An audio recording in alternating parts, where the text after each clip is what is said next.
Slavery. Widely different perspectives. When a Western person asks whether Islam approves of slavery, my answer is a definite no.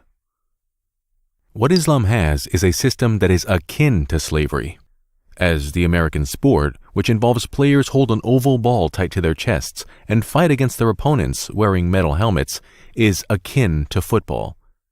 They call it American football when it is everything but football. It should have a different name. The same is the case with Islam. It has a system which is everything but slavery, even though it involves that some people are called slaves. Anybody who knows something about slavery realizes that a slave loses his humanity and becomes an object whose owner can do whatever takes his fancy. A master could kill his slave to relieve his own boredom, or he may torture him to death or work him day and night. Such is the underlying rule of slavery.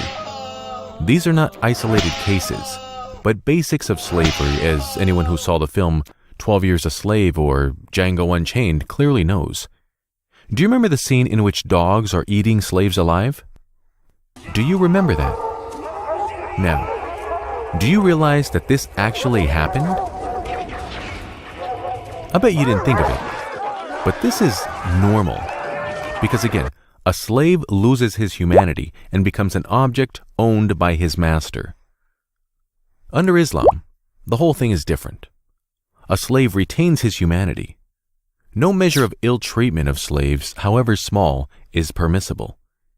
Even assigning a task that is too hard for the slave to do is not permissible. If such a task must be completed, then Islam requires the master to help the slave and work with him. Such was the commandment of Prophet Muhammad. Do not charge them with tasks they cannot fulfill. If you do, then help them.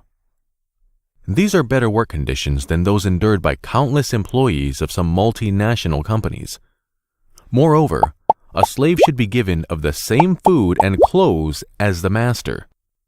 The Prophet says, "Your servants are your brethren, whom God has placed under you. Whoever has a brother under him should feed him as he eats, and give him clothes as he wears." It may be said, "Still, you are called a slave, aren't you? It is better to be free, even if you have to endure worse conditions. A free bird is better than one in a golden cage." This is perfectly true. Therefore, God has given slaves the right to be free themselves. What? Are you kidding me? You are kidding, right? No, I am not.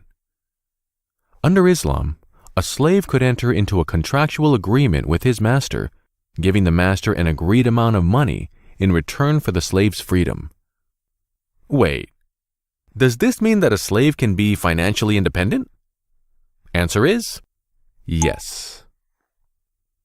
Now, do you still think that this system has any comparison with modern slavery?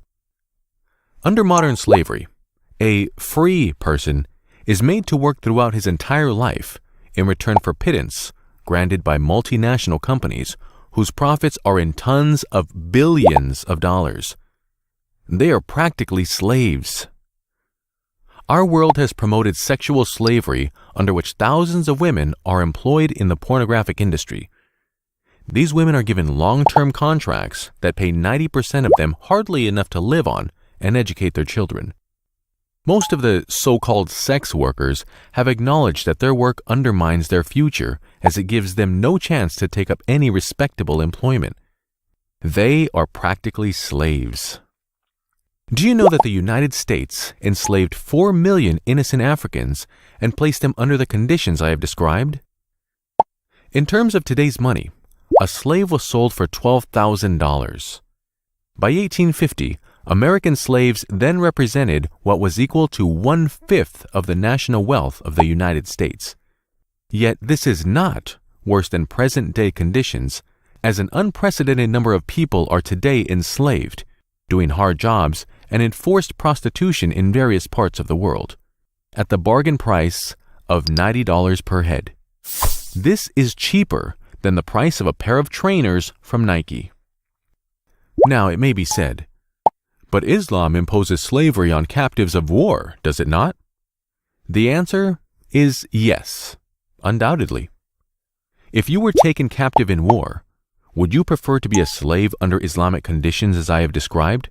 Or would you try your luck under the Geneva Conventions as they are applied in Abu Ghraib prison, for example? Or Guantanamo? Or the German concentration camps? Or in Syria? Or Israel? Answer me. Point to me on a time and place map which conditions do you prefer as a war captive?